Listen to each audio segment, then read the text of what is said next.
How we doing? Nick from Beer-Gineers here, and yeah, so it's the new year, 2026, and I put an order from Trembling Madness in, which I occasionally do. They just had the best sort of selection. It's this time of year, it's sort of slim pickings, and I've got some new releases from Track. Only released a couple of weeks ago, and I'm going to do a side by side comparison, just because the cans look pretty much identical and they've got similar hops.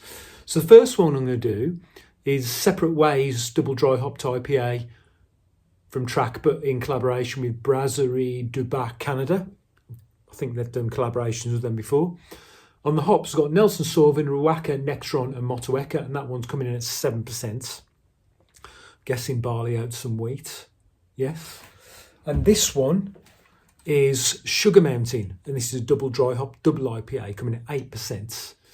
And it's got Motueka, Motueka Cryo, Manolita and Eggers Lily. I meant to Google that. Eggers Lily. And this is in collaboration. Yeah, it's a collaboration with I can't read it. I'm assuming is that Messorum. Yeah, Messorum. I recognise that logo because I've seen so many beers done in collaboration. So 2 Canadian beers. Which one is going to win? I think I know already, but not necessarily. Yeah. So let's crack open the. I should. So that one's 7%. This one's 8.2 double IPA. Let's crack open the 7% IPA first. Oh, excited. Beautiful crack. Just New Zealand hop whiff greeting me.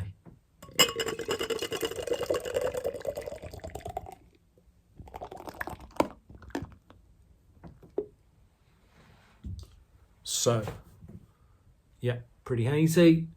A couple of things of slightly off my head. Go for the nose. Oh, bloody earthy. It really reminds me of Eggers Special. There's Ruaka in it. Okay, that's why. Real earthy. Almost like a petrol-y diesel note, which might not sound great, but it is. Maybe a hint of wine as well, maybe. Absolutely beautiful. That's just like that. The aroma is just New Zealand hops in a glass. Let's do it, chin chin.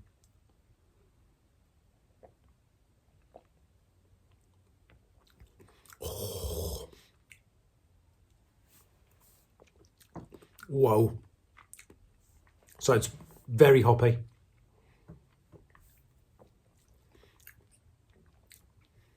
Stone fruit tropical. You've almost got that, like, not quite getting there, but approaching that sort of whiteout because it's just so hoppy. But doesn't quite get there. Lightish body. Maybe I could do with a bit more. Nice though. And yeah, the Ruaka's really coming through. Just like a sweet, almost like grassy, dank. You don't get like the hydrocarbon on the taste.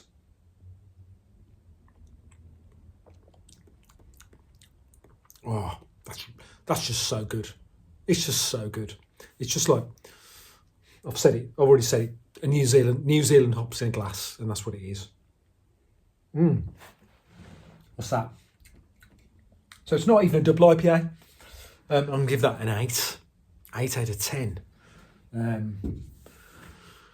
Let's get that drunk, and then let's see what the double IPA is like. Hey, we're back. I have drunk the ass out of Separate Ways, double dry hopped IPA, and now we're on to the Sugar Mountain, which is the double dry hopped double IPA. Yeah. Motueka Cryo, Manolita and Eggers Lily. I did a quick Googling of Eggers Lily in between while I was drinking it. What came up was not safe for work, so I went Eggers Lily hop, and it just says it's a rare experimental varietal of Eggers Special. Okay, so barely worth Googling. But anyway, what's it going to be like? I really hope Track just keep pumping out these just like New Zealand double IPAs as they did in the years gone by. Let's get into a glass and see.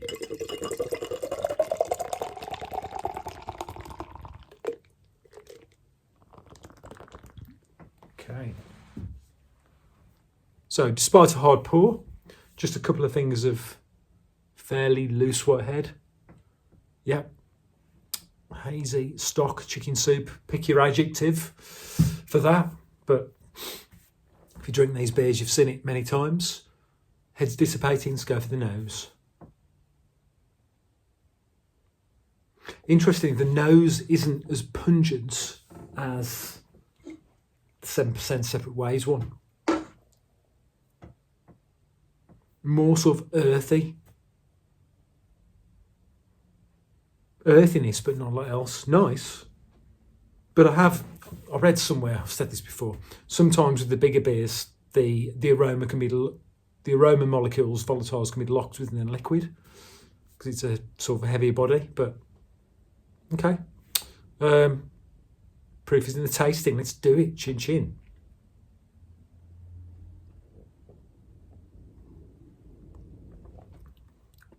Oh. Wow. Ah.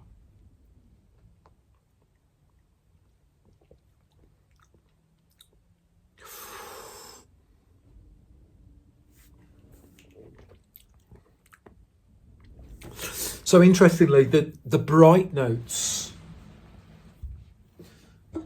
there's less bright notes of the double dry hopped IPA 7% Separate Ways. But the other things, for example, that hoppy burn is even bigger.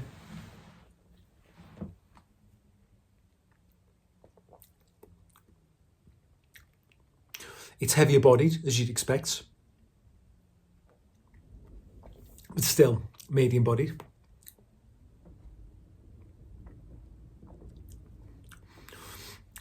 It's barely, if anything, sweet. The sweetness is just bang on, yeah. So very, very drinkable. I don't know how they do it. It's just perfection because it's not sickly, it's not dry. It's just right.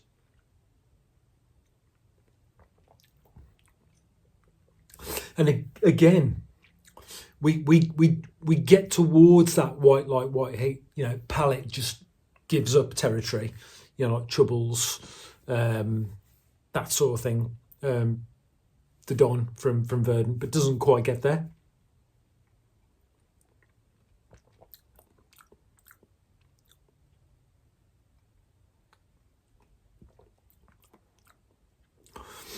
So it's basically rinse and repeat, but heavier bodied, less bright notes, more hoppiness. Now that's interesting because at the beginning I said, well, I know what's going to win. But to be honest with you, this one, I think that was sort of like, because price does come into it, do you know what I mean? Because these beers are not cheap. That one was like $5.50, $6. This one was like $6.57. And I'm going to give this one the same. I'm going to give it 8.25. It's a draw for different reasons. So this one, the Separate Ways has got, brighter sort of top notes, but not as good a body. This one has got less top notes, but maybe even more hoppiness.